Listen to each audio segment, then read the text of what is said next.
bersyukur banget ya teman-teman hari ini semua boleh datang. Karena sosok yang nanti sharing ya suami istri ini salah satu idola saya.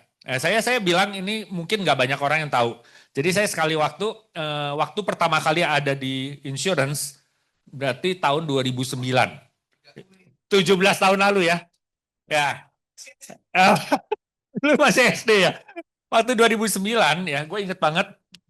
Dulu kita di agensi namanya Dynamic. Dynamic itu dia punya seri speaker itu biasanya dia dijadikan CD, compact disc.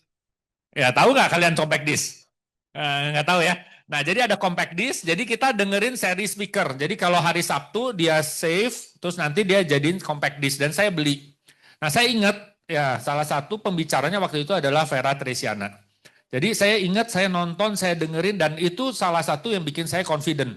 Jadi waktu 2009 saya akhirnya dapat Star Club perdana saya dan saya bersyukurnya adalah saya duduk di meja yang sama, nggak tahu beliau berdua ingat atau enggak, dengan mereka berdua.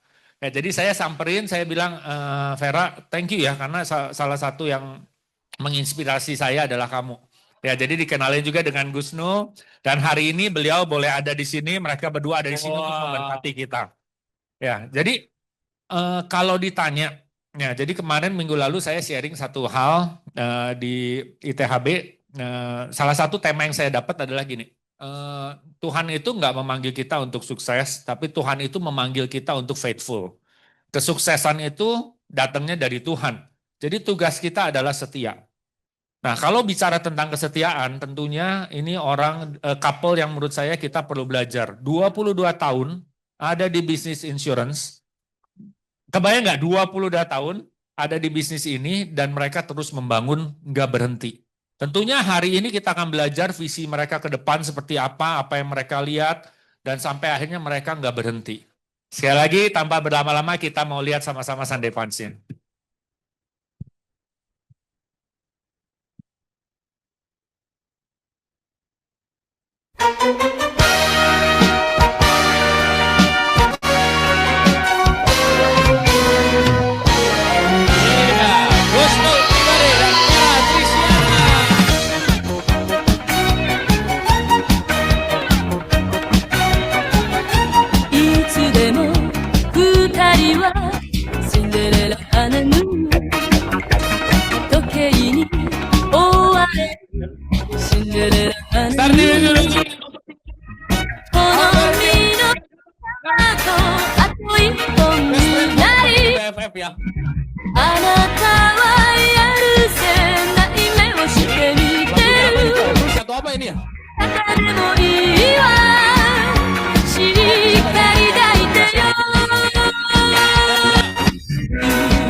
Assalamualaikum warahmatullahi wabarakatuh. Ini kita udah speechless duluan ya, Iya ya, Pak ya. kayaknya. Auranya luar biasa dan orang asing ya. Jadi silakan duduk teman-teman. Luar biasa ya, malah kita yang tersemangati di belakang kayaknya ya. Semangati. Tapi gini, kita mau disclaimer dulu ya. Karena waktu kita juga nggak banyak, cuman 3 jam 15 menit kayaknya kita kasih waktu. Jadi kayaknya kalau kita pegang mic berdua di atas di awal-awal, kita suka khilaf. Tektokannya suka berlebihan gitu ya. Iya. Jadi kita mau Rebutan bagi, nanti ya. rebutan. Jadi kita mau bagi 2 sesi Bagi nih ya. 2 sesi. Sesi yang pertama kamu 3 Iya. jam, saya 15 menit nanti masuk. Ya kan honornya udah kita bagi 2 Bagi Pak. dua. Nasi bungkus juga kita bagi 2 tadi malam kan. Nah, jadi Sahur ya. sahur. Jadi salam kenal dulu, kami rasanya jadi orang-orang yang tertua di ruangan ini. Ya, bahkan Pak Andre nggak setua kami ya di Prudential ya. Iya ya. Kami Aduh. join tahun 2004.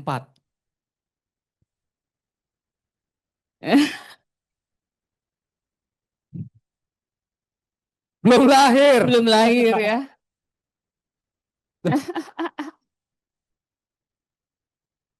Makasih ya, bikin tambah insecure ya. Tambah insecure Makasih nih. loh. Uncle udah cepetan Uncle ngomongnya. Ya udah, karena tambah panjang kita serahin langsung. Vera duluan yang akan ngomong. Tepuk tangan Oke, dong. thank you. Ini klik. Oke, nah tadi kan Uncle Uncle Gus udah cerita nih bahwa itulah perjalanan kami. Jadi kami berdua itu lulusan dari STT Telkom Bandung. Ada yang tahu? Ya, kampus yang mepet sawah. Ada yang di sana? Nggak ada ya, alhamdulillah ya. Semua anak kota berarti ya. Jadi kami berdua lulusan STT Telkom dan ya tadi karena cuma sawah dan sawah, jadi ya udah temennya cuma dia, ya udah akhirnya berjodoh dengan beliau ya. Nggak ada lagi, nggak ada orang ya. Kok di kota kan ini ya kasep-kasepnya ganteng-ganteng. Nah akhirnya setelah lulus apa yang kita lakukan seperti biasa ya teman-teman, kalau habis lulus kuliah itu apa sih sebenarnya yang diinginkan? Kerja dong, ya enggak kerja, dan akhirnya saya dan suami juga ikut bekerja ya, kerja melamar pekerjaan. Ini nextnya begini aja, yang tengah. Ya ini suami saya tahun 2002 akhirnya masuk ke jadi surveyor manjat-manjat tower. Siapa 2002 baru lahir? Nah dia udah manjat tower. Ya ini pekerjaan kita dan kemana nih? Ke sini. Oke. Dan akhirnya kita menikah di tahun 2003.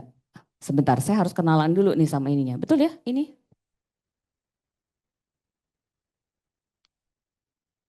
Pakai ini nggak bisa ya? Oh, nggak bisa, oh dari situ. Ya, kita menikah tahun 2002, sampai lupa tuh, dikira 2003 menikahnya ya. Hampir saya dipecat ya, gara-gara salah tanggal. Jadi waktu itu suami saya di Jakarta, saya di Padang teman-teman. Karena waktu itu apply Telkom dan ditempatkan di Padang. Ya, namanya di Padang, nggak biasa di luar kota, nggak bisa di luar Jawa. Saya gimana caranya untuk pindah ke Jakarta. Nah satu cara adalah menikah, ikut suami. Waktu itu kan belum punya suami ya. Aduh siapa ya yang mau nikahin saya gitu. Ya alhamdulillah ada orang yang mau menikahi saya, itu Pak Gusno pribadi. Tepuk tangan dong buat beliau. Karena dengan menikah akhirnya saya pindah ke Jakarta. Kalau nggak nikah, waduh sudah ya, saya mungkin menikah sama uda-uda di sana. Bapak ibu, maaf ya. Adik-adik, apa? Guys ya. Kira-kira kalau orang habis merit ngapain?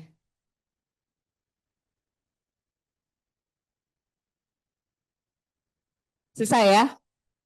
Susah. Ya udah. Eh, Ya udah. Oh masih kecil ya? Maaf ya ini pertanyaan untuk orang dewasa. Biasanya kan kalau habis merit honeymoon gitu ya. Nah kita juga honeymoon dong berdua ya. Biar agak keren dikit kita honeymoonnya ke Singapura ya. Padahal duit cekak ya, nggak ada terbatas. Dan pada saat honeymoon lucunya tuh saya bawa buku. Karena kan habis menikah tuh katanya harus ngelola keuangan keluarga gitu ya. Nah ini akhirnya saya bawa buku, honeymoon bawa buku gitu ya.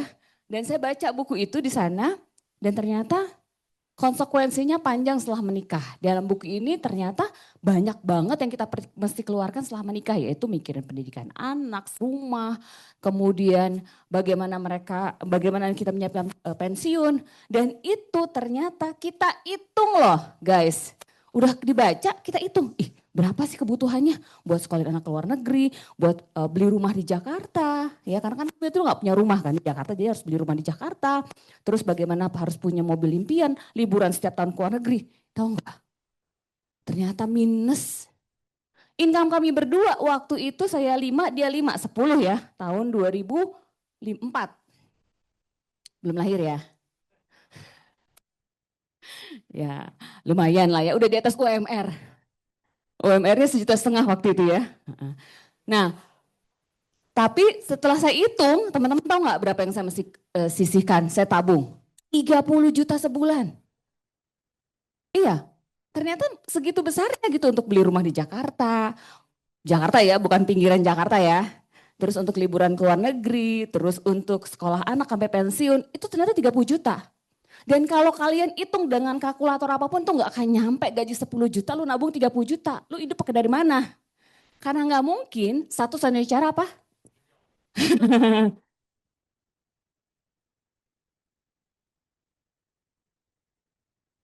Alhamdulillah waktu itu nggak ada.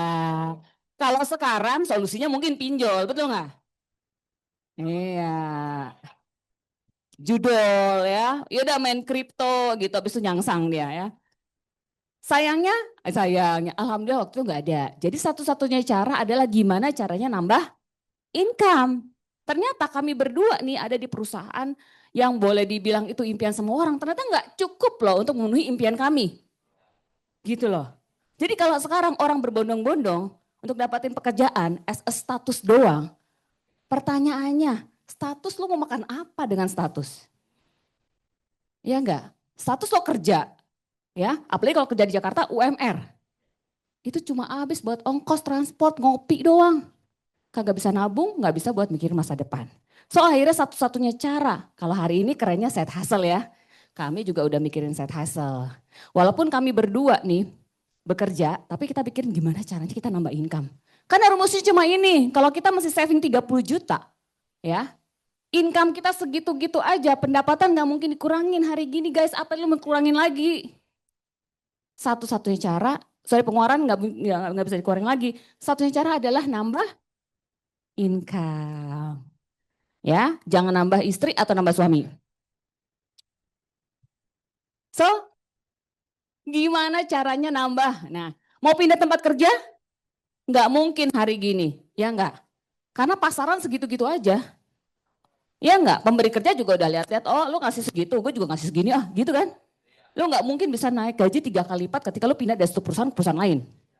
Satu-satunya cara, lu mikirin gimana caranya lu punya usaha. Masalahnya kalau lo bangun usaha, ya ini kita nggak punya privilege teman-teman, ya kita nggak punya toko. Lihat mata gue kan nggak sipit ya, walaupun dia agak sipit dia nggak dia nggak punya toko juga ternyata kan. Jadi kita bukan punya privilege untuk bisnis, nggak punya toko juga. Akhirnya satunya cara gimana caranya nih kita nambah income. Lumayan lah ya, akhirnya karena keadaan kepepet itu banyak opportunity yang kita bisa lihat. Oh bisa nih gue jualan nih. Ya paling gampang jualan barang orang. Akhirnya kita jadi distributor bukunya Aagim. Dulu masih ngetren Aagim ya. Buku-buku kecil itu ya. Itu saya sambil kerja, saya di Padang saya bawa buku, saya masukin ke toko-toko buku di sana. Akhir bulan saya duduk di bawah ngitungin konsinyasi ini barang masih ada berapa, saya mesti tagih berapa. Begitu saya muter dari satu toko buku ke toko buku lain. Ya, pulang kerja Sabtu Minggu saya kerjain. Kira-kira tuh ya orang Telkom mana yang gila tuh? Cuma satu ya, makanya keluar langsung.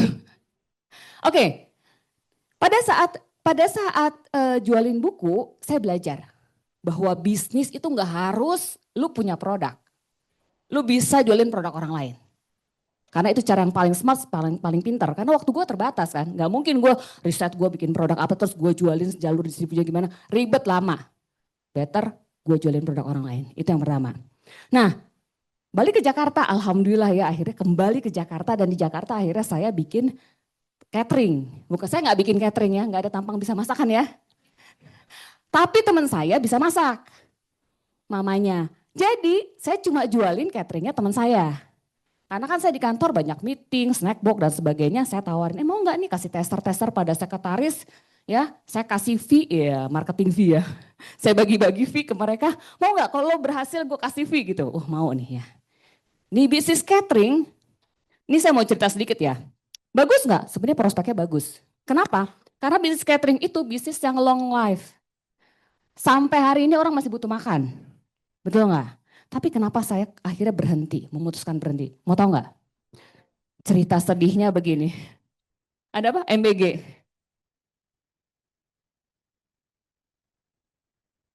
Alhamdulillah. Alhamdulillah itu nggak ada. Tapi cerita sedihnya begini teman-teman. Jadi satu ketika aku lagi bulan Ramadan kayak gini kan order banyak ya buat buka puasa. Tahu sendiri Jakarta kalau buka puasa kan chaos ya, jalanan nggak jelas ya. Itu catering udah berangkat dari dapur itu jam 3 sore, asar. Sampai jam 6 itu mau buka puasa kepala divisi. Itu nggak ada satupun makanan yang nyampe. Saya diteror abis-abisan ya. Tapi kan itu namanya force major. Saya waktu itu lagi hamil anak pertama, saya udah di rumah kan saya pikir kayak biasa udah beres lah ya. Ditelepon, saya makan gak enak banget deh. Di situ saya bilang kok gini banget ya, gua kok diteror begini nih gitu ya. Terus saya bilang sama suami saya bilang, saya udahan bisnis catering. Ternyata begini banget. Ya, langsung berhenti itu teman-teman. Untungnya bisnis catering gak punya community kayak kita. Jadi ketika down ya udah selesai. Udah besok gue ganti bisnis lain aja. Coba bisnis catering punya komunitas kayak begini. Ketika gue down gue datang sini. Sudah tenang, ayo besok lagi ada lagi gitu ya. Untungnya nggak ada. Beda sama bisnis kita yang datang kita down, ayo semangat lagi pasti besok bisa. Kayaknya gue masih jadi bisnis catering sampai hari ini tuh kalau saya ada. Untungnya nggak ada teman-teman, alhamdulillahnya. Nah, di bisnis catering saya belajar satu hal. Apa tadi? Bahwa kalau kita mau bisnis, jual sesuatu yang dibutuhkan semua orang sepanjang masa, yaitu makanan. Salah satunya. Tapi ternyata ada yang lebih bagus daripada makanan ya. Next. Oke, tidak lekang dimakan waktu. Terus akhirnya saya belajar lagi. Wah, saya harus bisnis lagi nih. Kan udah ngambek ya di catering ya. Ya, habis itu saya apalagi ya, ternyata saya tuh suka banget. Zaman dulu zaman kuliah, saya sama suami saya itu masih pacaran, itu kerjanya ke Tamim kan. Tahu Tamim tuh apa? Kain ya. Saya suka lihat kain warna-warni dan saya jahit spray sendiri. Saya jual sendiri, saya jahit sendiri. Dari suami saya, waktu pacar saya dulu nggak bisa ngapa-ngapain, boro-boro dia tahu jahitan ya, nggak tahu ya. Sampai dia jago banget benerin mesin obras. Iya, teknisi. Jadi kalau mesin obras udah ngaco, nih mesin obras benerin dulu. Dia ngobras, dia bisa ngobras, motong-motong benang gitu ya.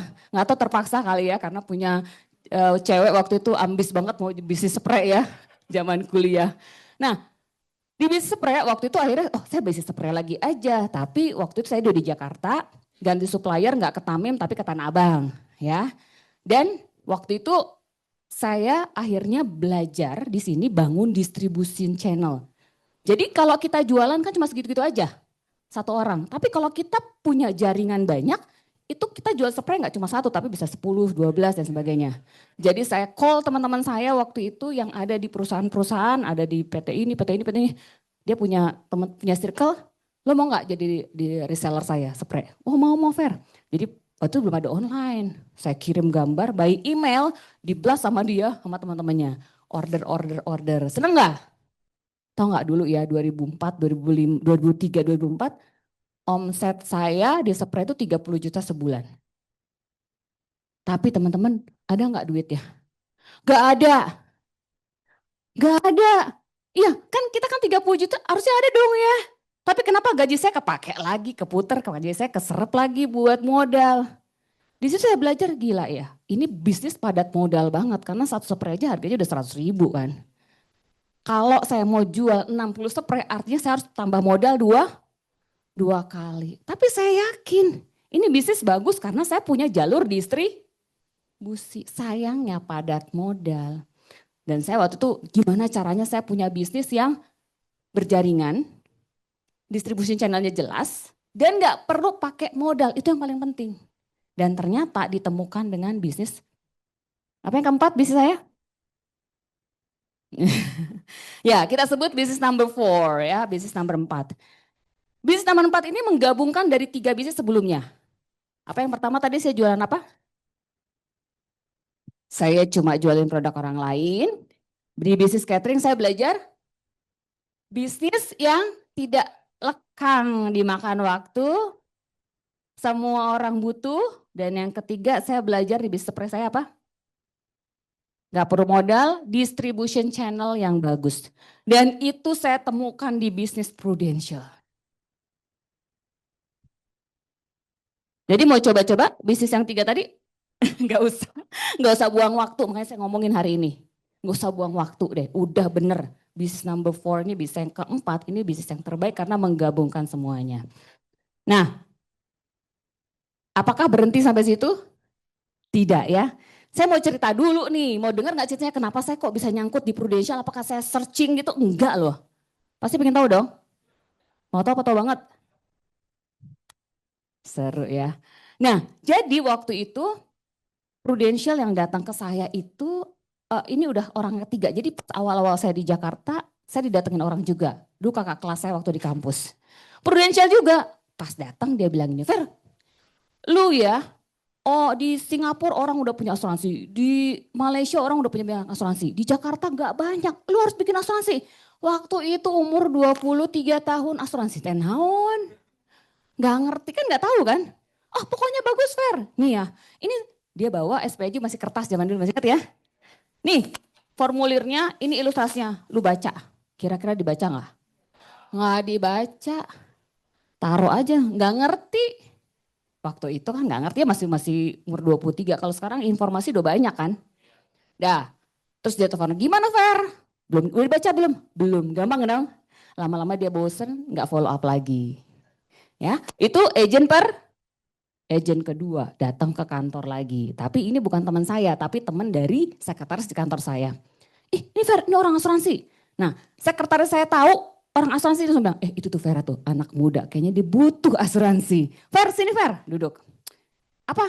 Asuransi, ini Prudential. Ah, gue udah pernah. Ya, asuransi kan? Enggak, gue udah pernah. Gue langsung kabur tuh waktu itu. Yang kedua gagal karena dia belum cerita, gue udah ngomong enggak. Ya, nah yang ketiga, jadi kalau bisnis nomor 4, agent ketiga nih. Agent ketiga pinter dia, nggak datang ke saya. Datang ke suami saya yang rajin menabung, tidak sombong. Ya, pandai menabung lagi dia ya. Akhirnya datang ke Pak Gusnul di kantornya.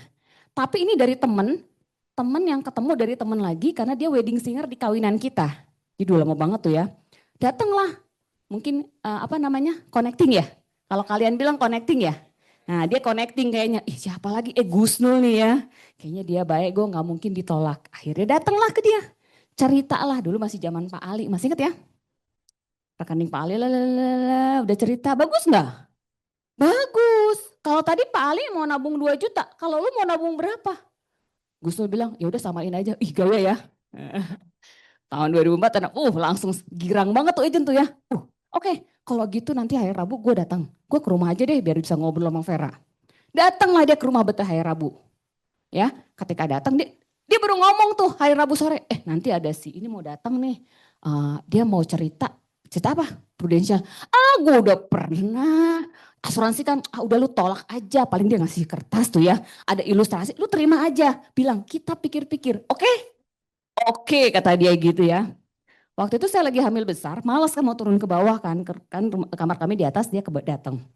Pas datang tuh jam 8 datang Teng. Terus dia bilang, lu aja turun duluan, gue belakangan. Tahu nggak teman-teman? Pas turun, gue bilang ini, 15 menit cukup ya. Buat bilang pikir-pikir. Oke, katanya gitu kan. Nggak turun dong, ya biar cepet nih. Pas 15 menit gak turun-turun, 20 menit gue lihat gak turun-turun juga. Kayak gue mesti turun ganti baju, gue turun ke bawah dong.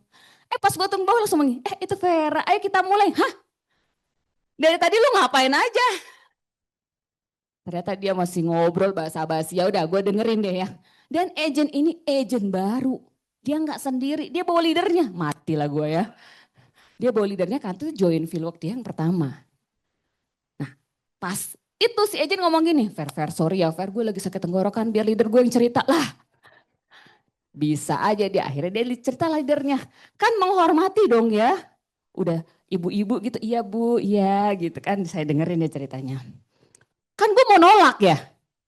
Kan mau nolak nih ceritanya. Jadi pertanyaannya tuh pertanyaan, mana bisa bu, orang baru nabung 3 kali, sakit dapat langsung dapat 200 juta, dari mana duitnya gitu kan. Dia bisa jawab.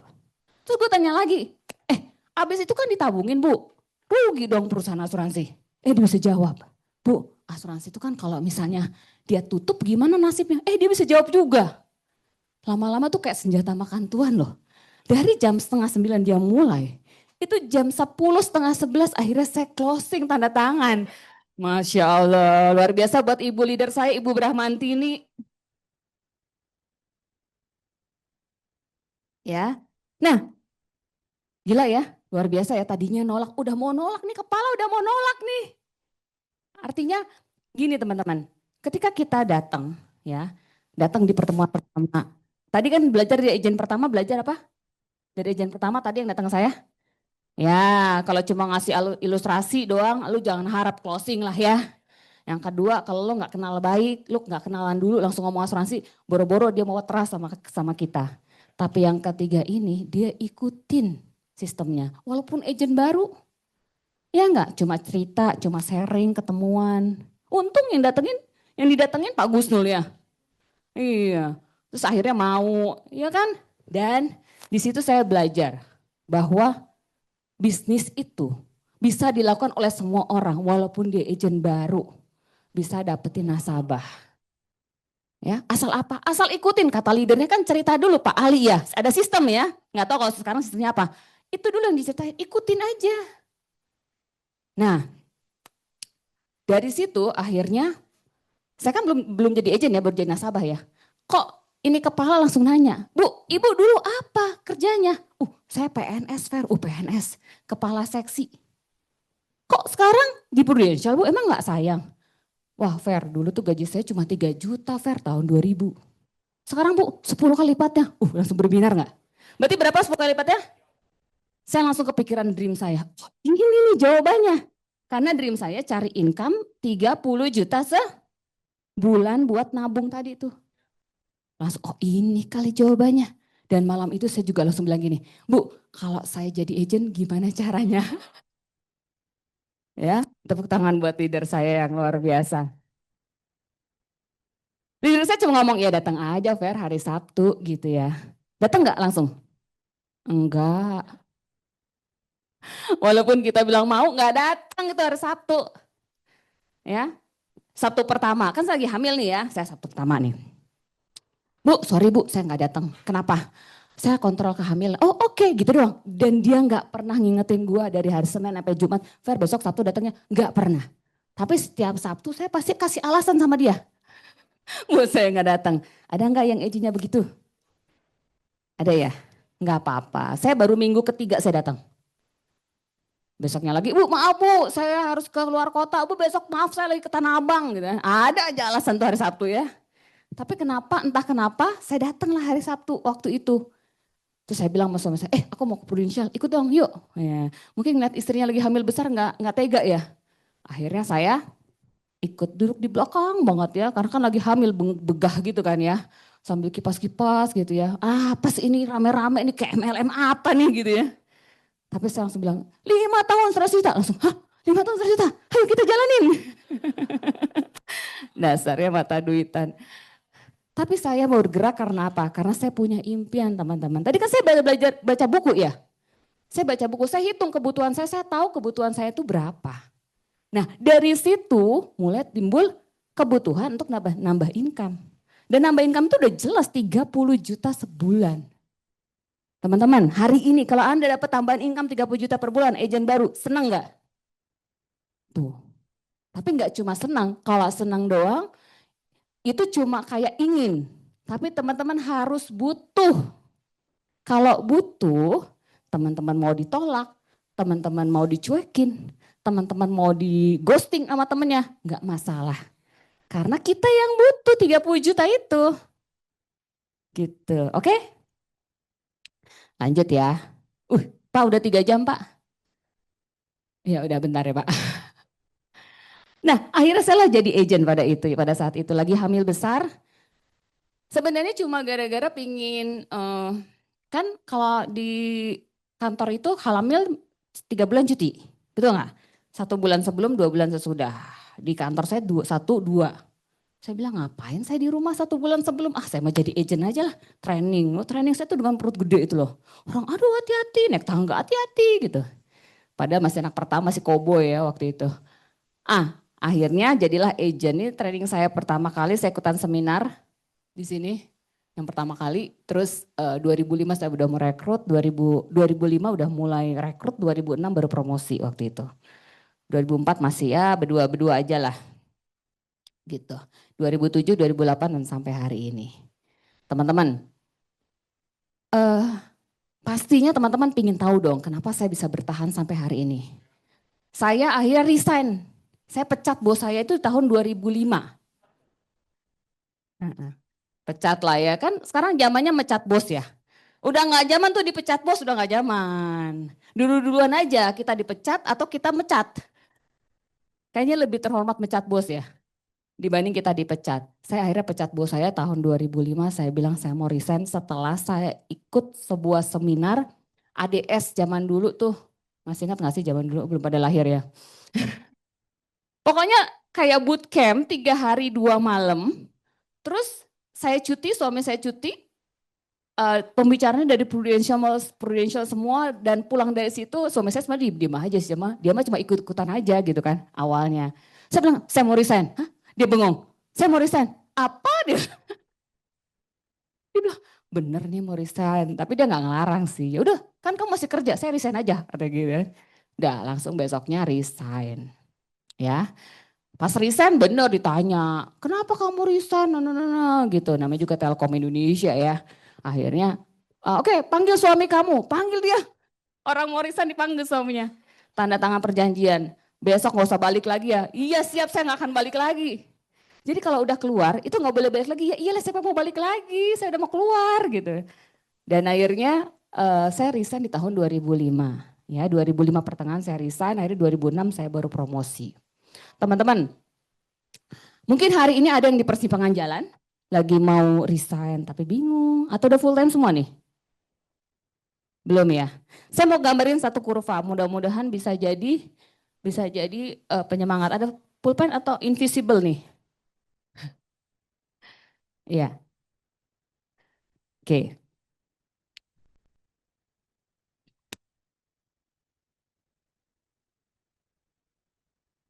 Nah, waktu itu saya baca buku Change ya, Renal Kasali. Dia bilang gini, Par, kan orang pada nanya nih, gila lu Fer, Telkom lu tinggalin, emang udah dapat berapa dari Prudential?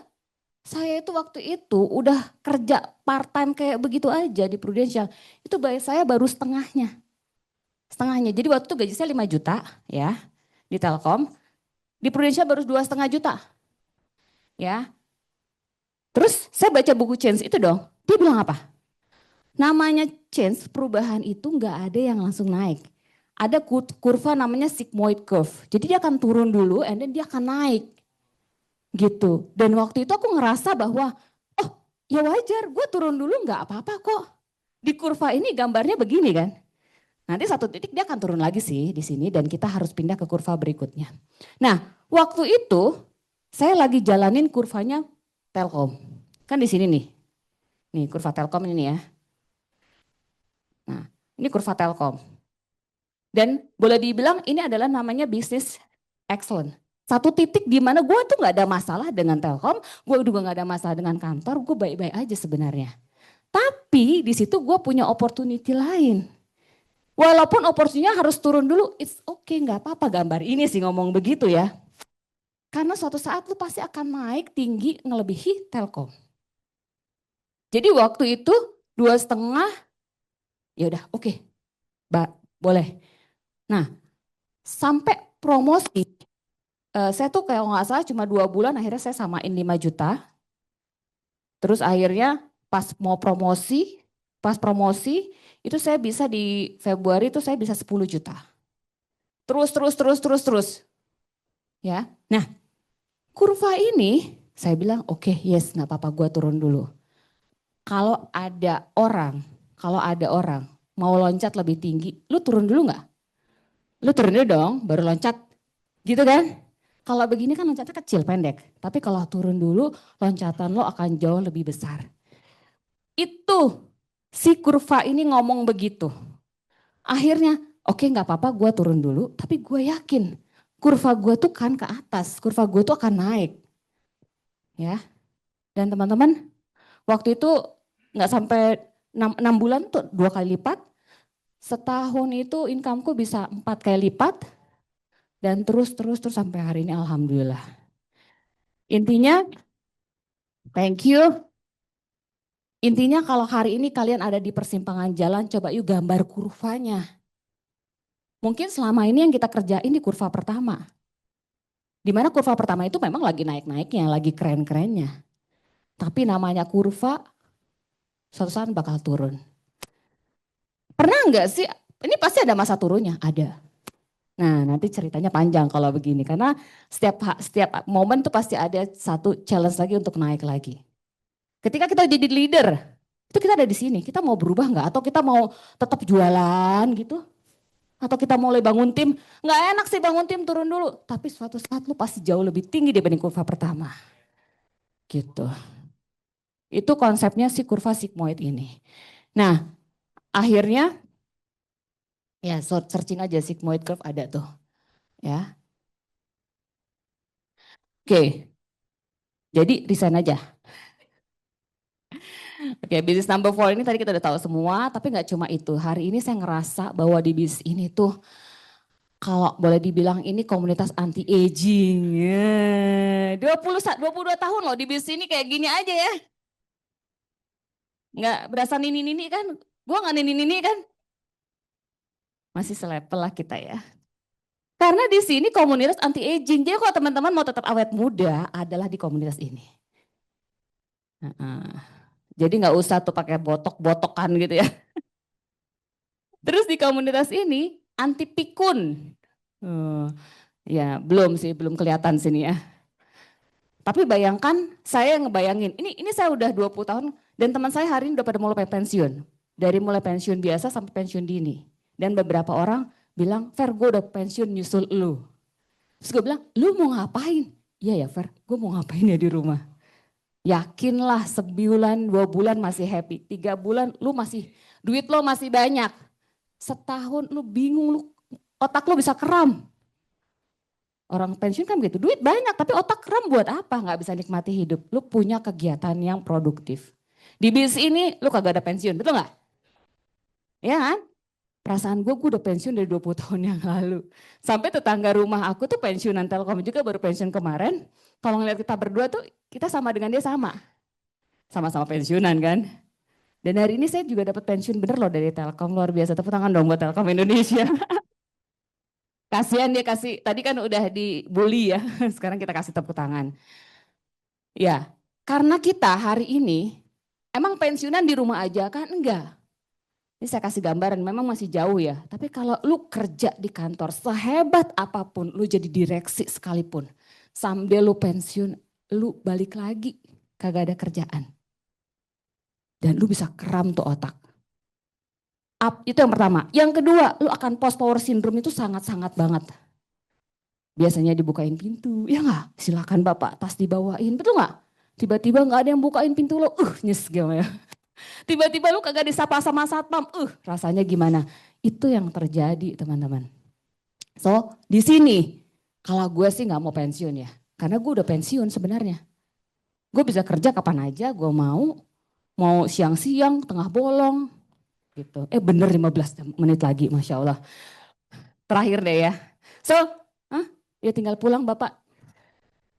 Ya, jadilah teman-teman gak usah insecure dengan orang lain, insecure dengan pekerjaan lain karena lu adalah yang terbaik yang versi Tuhan berikan pada kita hari ini. Gitu. Dan lu punya potensi yang sama, gue punya potensi, lu juga punya potensi yang sama. Oke, silakan Bapak Gusnul menutup dengan salam. Maaf ya. Tadi bercanda lagi 15 menit. Sebenarnya panjang ini. Oke, saya usahakan 15 menit bisa selesai teman-teman. Jadi saya orat-orat dikit biar ada dramatis dikit ya. Saya kemarin sharing ke teman-teman syariah ya, satu konsep yang saya yakin teman-teman sudah pernah dengarkan. Be kali do sama dengan have ya. Teman-teman, banyak dari kita melakukan hal yang sama yang bahkan dikasih tahu oleh temennya, leadernya, bahkan mungkin ngelihat ada speaker, gue contek abis deh ini A sampai Z titik komanya. Tapi kenapa hasilnya nggak sama? Karena ternyata 10 kalau dikali 0 tetap aja hasilnya 0. Tapi 1 kalau dikali 100 hasilnya 100. Jadi kita ngelakuin 1 ini tadi yang diceritain sama Pak Andre. Ya. Yang 300 juta Pak Balatak itu ya tadi ya. Itu kayak saya ngerasain juga setelah 22 tahun ketemu ngobrol yang mungkin obrolannya kayak biasa aja. Tiba-tiba dia bisa kayak 70 juta gitu kan. Sebenarnya apa sih yang dirasakan? Kita nggak sadar bahwa selama 20 tahun, 10 tahun kita sedang menumbuhkan diri kita. Itulah sebabnya banyak orang kok dia gitu-gitu aja cuma melakukan hal yang kecil tapi dampaknya besar.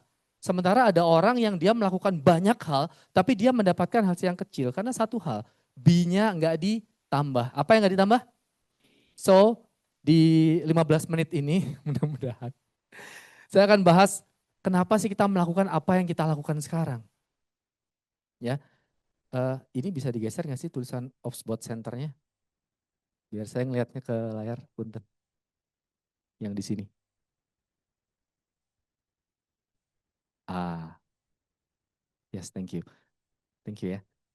Oh sebelumnya saya mau terima kasih dulu ya. Pak Andre dan semua teman-teman di Legacy sudah berkenan menerima anak saya Ella di sini. Thank you, thank you. Thank you banget. Kalau bisa jangan paling bawah itu tadi saya lihat di papan paling bawah ya. Top 10 tapi ya paling bawah top 10. Teman-teman pasti pernah dengar tentang passion. Ya, ada polemik tentang lu nggak perlu passion, lu harus passionate. Gua ngelakuin sesuatu harus passion dulu dan seterusnya, banyak hal.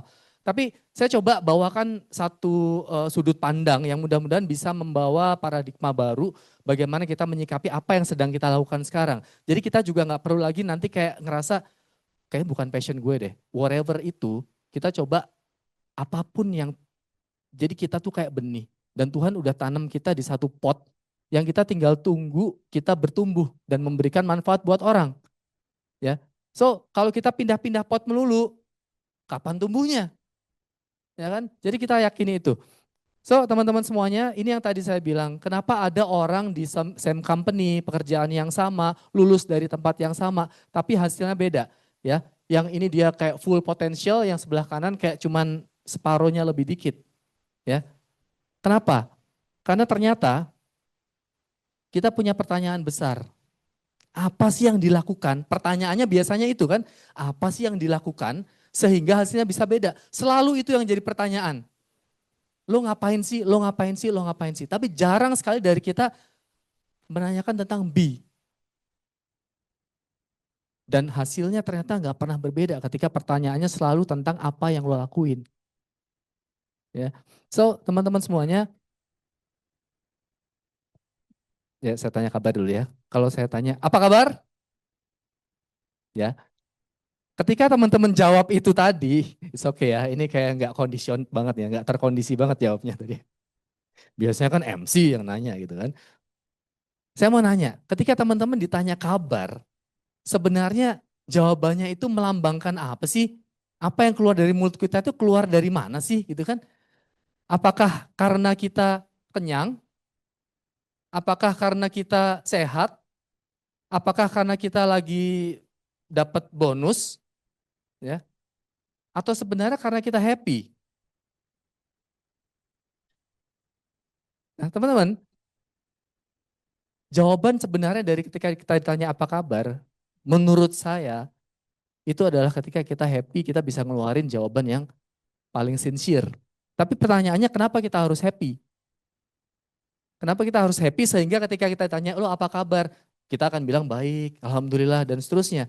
Ya, sebenarnya satu teman-teman, untuk membuat orang di sekitar kita happy, kitanya harus happy. Itu sebenarnya kuncinya. Teman-teman seneng gak sih dikelilingi orang-orang happy? Tapi kitanya cemberut sendiri. Ya nggak bakalan, karena untuk bikin orang lain happy, kitanya happy. Dan happiness itu menular kan. Bayangin kalau kita yang cemberut, ya orang lihat kita juga udah sepet ngelihatnya. Dan kalau kita ngomongin tentang deklarasi kemerdekaan Amerika, ya lepas dari kondisi Amerika sekarang kayak gimana gitu ya. Ada satu kalimat yang di paling bawah ya, life, liberty, and pursuit of happiness. Ya, happiness lagi-lagi. Tapi bicara tentang life, ya kita semua punya kehidupan kita masing-masing. Ini foto anak-anak saya yang paling gede masih SMP, sekarang udah kuliah. Jadi time flies ya. Kita punya kehidupan masing-masing yang saya yakin kita ngerasa kayak, ya this is my life. Apakah kita ngomongin tentang kebebasan? Kita udah 80 tahun merdeka, kalau nggak salah ya. Terakhir kan, iya benar. Saya ingat logonya aja kan, 80 tahun. Oke, kita udah punya kehidupan sendiri, kita udah merdeka 80 tahun, tapi ngomongin happy, kayaknya itu perkara yang berbeda deh. Ya nggak? Gimana dengan happiness? Ketika saya tanya happiness, are you happy? Are you happy with your life? Are you really, really happy? Coba tanya sama diri kita sendiri. Apakah itu hanya jawaban biar, ya jawabannya kalau ditanya kabar, apa kabar, biasanya jawabannya baik. Tapi apakah sebenarnya di dalam diri kita benar-benar sebaik itu? Ya kan? Ada fakta menarik ya teman-teman. 3000 tahun pertama peradaban itu kayak pertumbuhan sains dan teknologi itu cuman segitu. Tapi setuju gak sih bahwa 30 tahun terakhir bahkan sampai sekarang dan rasa-rasanya akan masih berjalan, itu pertumbuhan teknologi udah gak karuan. Only takes 30 tahun terakhir aja. Ya, gila banget. Artinya pertumbuhan teknologi dan peradaban itu udah benar-benar di luar nurul gitu ya. Tapi kan kita udah, ya udah we settle for what easy. Kita udah, ya udah jalan, hidup kan emang gitu aja. Pagi bangun, siang kalau yang kerja kerja gitu kan. Nanti sore dikit siap-siap pulang. Kalau jam 3 keluar sebentar jajan gitu terus pulang. Terus nanti malam and repeat. Begitupun dalam siklus hidup kayak lahir, nanti SMP, SMA, kuliah, kerja. Bukannya hidup emang gitu. Emang masih bisa di tweak gitu. Happiness kan ya ya gitu. Apa yang lo expect untuk jadi lebih happy? Pertanyaannya emang harus gitu? Dari sharing kami tadi kita udah dapat poin ya bahwa eh, apakah hidup itu linear SD, SMP, SMA, kuliah dan kerja? Ternyata kita udah di bisnis ini pun kita udah bisa dapetin satu satu apa ya pemahaman baru. Nggak gitu loh hidup loh. Tapi sampai mungkin kita SMA bahkan kuliah, kita masih menganggap setelah kuliah itu ya kerja. Tapi nggak harus loh ternyata. Ya kan, nggak harus. Begitupun aktivitas kita sehari-hari, nggak harus ngikutin apa yang orang lain. Kita nih hidup sebenarnya bukan bukan atas kemauan kita ya. Kita kadang-kadang sering hidup dari kemauan orang lain. Biar orang lain bilang lo hebat, lo harus hidup seperti ini. Biar orang lain bilang lo keren, lo harus berpakaian seperti ini dan punya HP ini. So, you're not really apa ya, menguasai happiness kita sendiri gitu loh. Kita harusnya udah happy dengan apapun yang kita dapat sekarang, tapi gara-gara ada orang lain yang bilang that's not the standard of happiness, maka kita tiba-tiba ngerasa nggak happy. Dan itu nggak akan selesai. It's a never ending cycle. Coba mau sampai mana batasnya sehingga kita yang harusnya udah happy ngerasa tiba-tiba nggak happy lagi. So teman-teman balik ke passion, ternyata hanya 1 dari 10 orang yang bisa bedain tentang passion dan occupation. Gua nggak passion di asuransi, passion gua adalah titik. Well, ada bedanya antara passion sama kerjaan. Yang kedua, hanya 1 dari 20 orang yang bisa bedain purpose in life sama target in life. Dan lebih staggering lagi, hanya 1 dari 100 orang yang bisa mendefinisikan values dalam karir dan kehidupan mereka. Ya, dan saya sejak awal, saya sering bilang sama teman-teman di legacy yang saya kenal, you are in the place of value. Legacy. Ya, tepuk tangan buat Pak Andre. Saya kalau lahir kembali dan tinggal di Bandung, saya joinnya ke sini deh. Gak ada yang lain kayaknya. Saya keliling-keliling gitu ya. Kayak yang paling match gitu ya. Saya match sama saya itu ya di sini. Ya. Ukuran sepatu 39. Yang kanan, yang kiri 41. By the way, ini benar-benar 5 menit ya.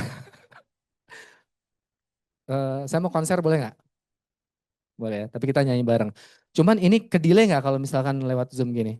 Ada 1 slide yang sedikit ke delay, tapi nggak apa-apa. Ini audionya connect kan? Oke, mudah-mudahan tahu lagunya. Saya tapi nggak expect yang Gen Z tahu.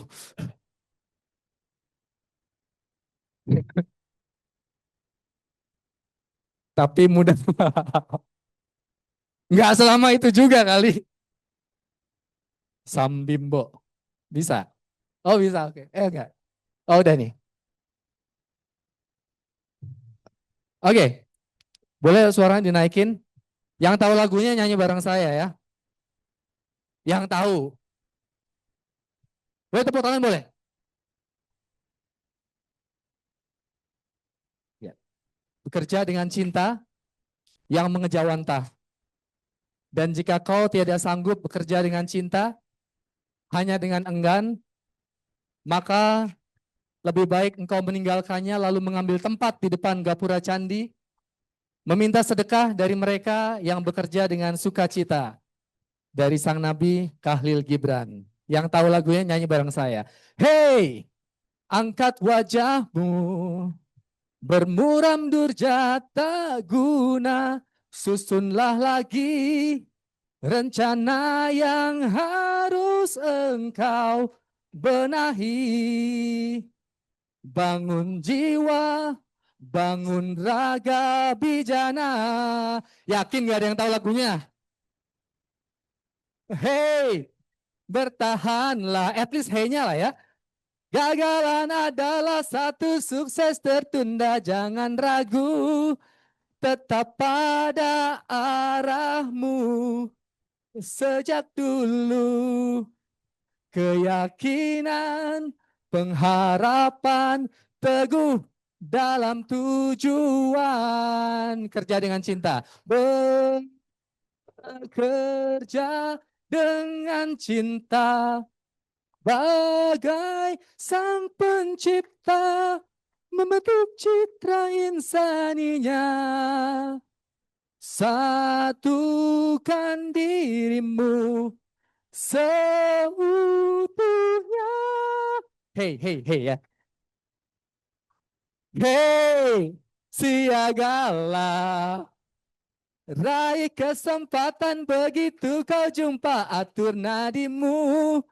Seiring irama bumi mengalun, bangun jiwa, bangun raga bijana. Dah cukup, tiketnya belum bayar ya.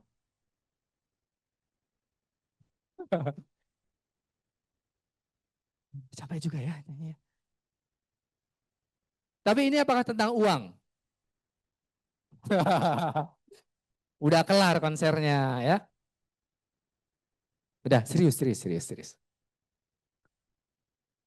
Apakah kita ngomongin duit sebenarnya? Well, at some point yes, tapi ada satu survei yang diadakan oleh Gallup ngomongin tentang ada hubungan antara happiness level dan jumlah uang yang didapatkan, ya. Grafiknya menunjukkan begini, ada satu level which is 75.000 US dollar. Ketika orang itu kebahagiaannya naik dari set sampai level happiness tertentu, ya 75.000 US dollar kira-kira berapa ya? Kali kurs sekarang boleh deh 1,2. Sok boleh dikaliin biar bener. 1 juta 1,2 M. Oke, teman-teman realize nggak? Prudentialnya jargonnya berapa sih per bulan? Kalau 1,2 miliar dibagi 12 berapa? Ini survei Gallup. Dan kita dapat juga di sini 100 juta per bulan. Jadi Prudential kayak mau membawa kita ke level happiness yang itu.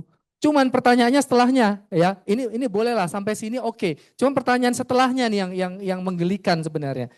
Antara menggelikan atau gini. Jadi apakah kalau lebih duitnya dari 75.000 US dollar, happiness-nya akan naik, stagnan, atau bahkan tambah sedih?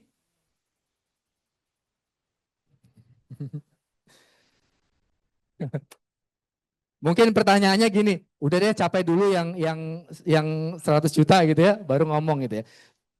Tapi itu nanti kita akan sampai ke level tertentu yang membawa kita setelah ini kayak naik gunung, setelah lo di atas gunung, dari bawah gunung itu kelihatan indah banget, tapi setelah di atas gini aja gitu loh. Dan lo sendiri, apa yang lo akan bahagianya gimana kalau di atas gunung sendiri? Bahagianya gimana? Lo bareng-bareng sama orang lain. Akhirnya lo putusin antara oke, I'm enough. Enough-nya bukan berhenti gimana ya. Tapi next step saya akan bawa teman-teman saya naik ke atas ini. Ya, saya akan bawa teman-teman saya. Dari situlah sebenarnya happiness lanjutannya akan muncul. Not the amount of money yang lo akan hasilin cuman karena lo produksi sendiri gitu. Tadi senang banget kan tadi yang di depan saya thank you buat partnernya, ya. Itulah yang seharusnya terjadi kan. Ya, 5 menit lagi. Oke, duit penting, but it can only take you not even half the way. Ya, jadi ada satu titik di mana ya oke, rezeki itu kan buat kita yang kita pakai. Saya punya baju banyak di rumah, ya enggak sebanyak itu sih. Artinya yang rezeki buat saya hari ini yang saya pakai kan. Ya, uang saya juga di rekening ada gitu. Boleh. Honor ya, honor ya. Saya ada ya, saya berhati-hati, saya ada ya. So, tapi yang jadi rezeki saya detik ini yang dibagi. Dan itu saya setuju gitu ya, yang akan jadi rezeki yang dibagi. Dan itu nggak akan jadi apapun ketika dia ada di rekening. Kita tahu ya, ada beberapa kasus kemarin,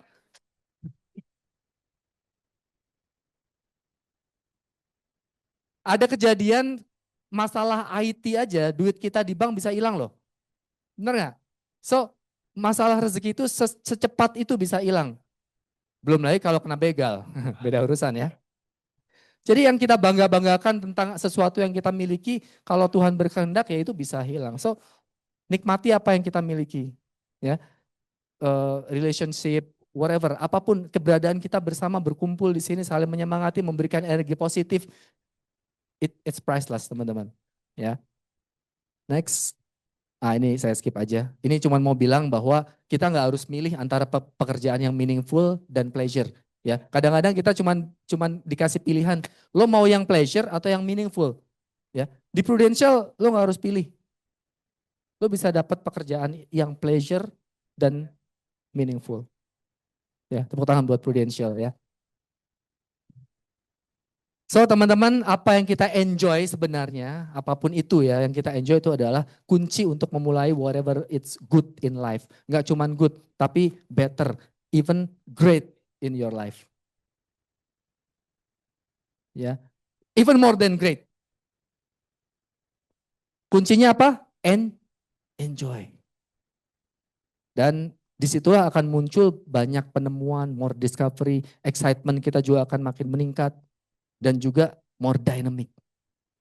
Makanya ada orang yang kayak nggak ada matinya gitu ya, ada aja gitu, karena dia enjoy. Ya. Saya skip cerita ini karena waktu. So, ini gini ya. Great money always follow great work kok. Ya. Dan great work itu disitulah ada passion. Bagian terakhir ini saya mau ajak teman-teman meredefinisi tentang passion. Ya, karena passion itu sebenarnya kita nggak perlu cariin kayak kayak eh, peniti hilang di mana gitu ya. Itu udah ada dalam diri kita masing-masing actually. Jadi nggak perlu bingung nyari passion gua apa ya. Lah lu aja nggak tahu terus nanya ke Pak Andre ya. Passion gua apa kok? Ya lu aja nggak tahu. Lu mengharapkan orang lain untuk cari tahu passion lu. Nggak akan bisa. Jadi apa dong? Ya, ini saya skip aja. Langsung ya ke tentang passion. Ya, bicara tentang passion juga sama, hanya 1 dari 10 orang yang tadi bisa membedakan passion dan profesi. So, passion pertama bukan hobi. Ya, kita baca bareng-bareng ya. 1, 2, 3. Hobi. Ya sorry. Yang tulisan hitam. Enggak, ya Anda benar, saya yang salah ya. Oh. Ya udah, yang hitam. 1, 2, 3.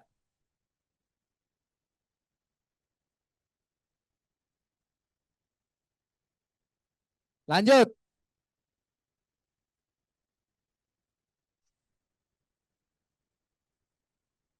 10 paragraf lagi, yuk. Dan passion selalu bicara tentang pendapatan dan perolehan. Hobi, passion, terakhir. Hobi menyenangkan untuk dilakukan, namun tidak masalah jika tidak. Passion sama sekali nggak kebayang kalau tidak dilakukan. You cannot live without it gitu loh. Ya, so let's discover. Ini terakhir, sumpah terakhir. Ya, so let's discover our passion. Ya, teman-teman semuanya bawa kertas gitu ya. Saya kasih clue aja. My passion statement adalah saya merasa berdaya ketika saya berada di depan publik, di depan Anda, memberikan pendidikan dan penguatan. Itu saya. Ya, what yours? Clue-nya apa? Clue-nya gini. Passion is a verb. Kata kerja, bukan a noun. Makanya ketika dibilang passion gue bukan agen asuransi. Agen asuransi itu noun atau verb? Noun. Nah, itu udah salah sejak awal. Ketika passion gue dokter, passion gue engineer, ya itu udah salah sejak awal. Passion is a verb. Baru dikaitkan nanti dengan spesifik topik. Jadi di antara contohnya adalah kata-kata kerja seperti mengajar, menulis, merancang, menghitung, meneliti, mengkaji, menjelajah, dan spesifik topiknya mungkin bisa film, arsitektur, buku, musik, puisi, kopi, mobil. So, di depan ada beberapa contoh teman-teman.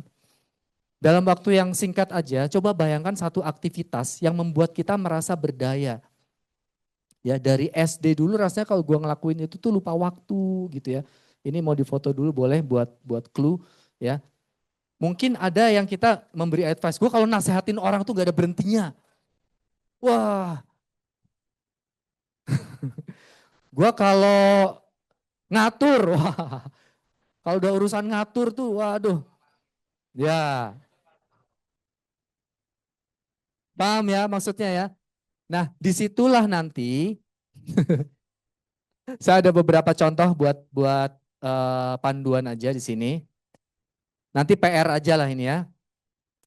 Disitulah nanti semua kita, walaupun kita adalah agent asuransi, kita bisa banget punya verb yang berbeda-beda satu sama lain. Gitu loh. Ya, kayak tadi, bisa nggak seorang yang passionnya memberi advice, dia bisa sukses? Oh itu banget gitu ya. Yang mengatur.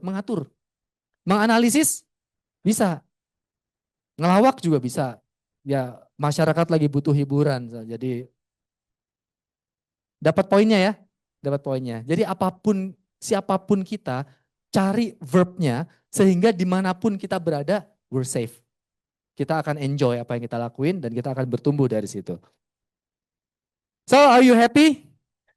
Kalau yes, keep doing whatever you doing. Ya, jaga-jaga kalau bilang no. Pertanyaan berikutnya setelah no adalah, kalau jawabannya yes, so change something. Ya, kalau no, ya keep doing whatever you doing. Ya, keep doing whatever you doing. Some people upgrade their phones more than they upgrade themselves. Ya, colek handphone temennya dicolek.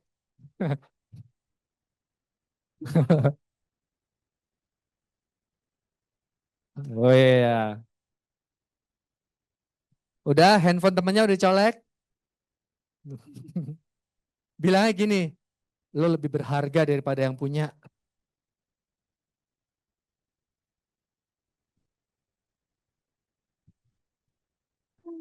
So, bilang sama diri kita bareng-bareng, ini sorry bukan. I want me dalam hal ini. Tapi ada yang pengen banget kita untuk menjadi best version of yourself. Tahu siapa dia?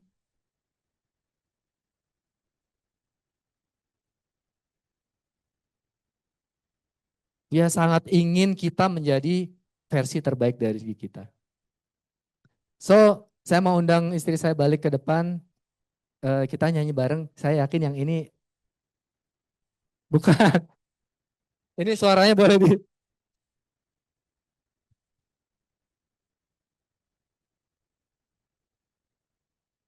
Ini tahu lagunya ya. Udah mulai belum ya?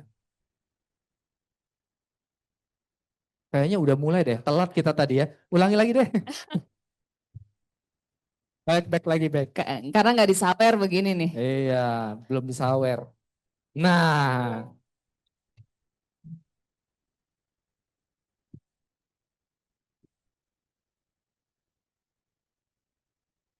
bila ingin hidup damai di dunia, bahagialah dengan apa yang kau punya.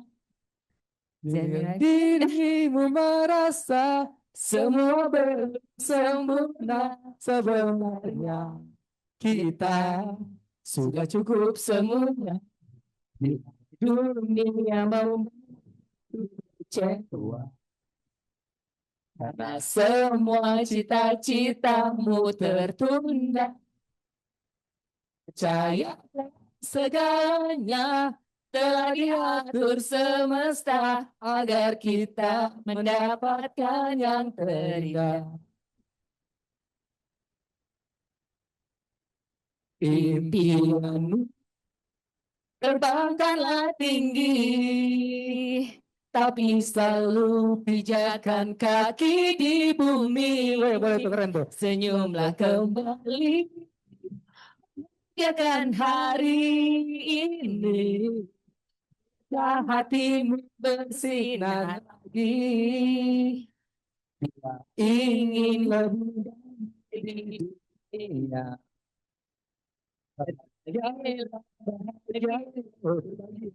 dunia.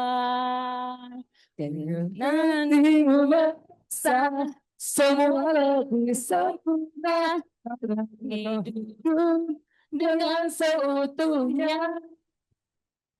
Thank you banget teman-teman semuanya. Terima kasih.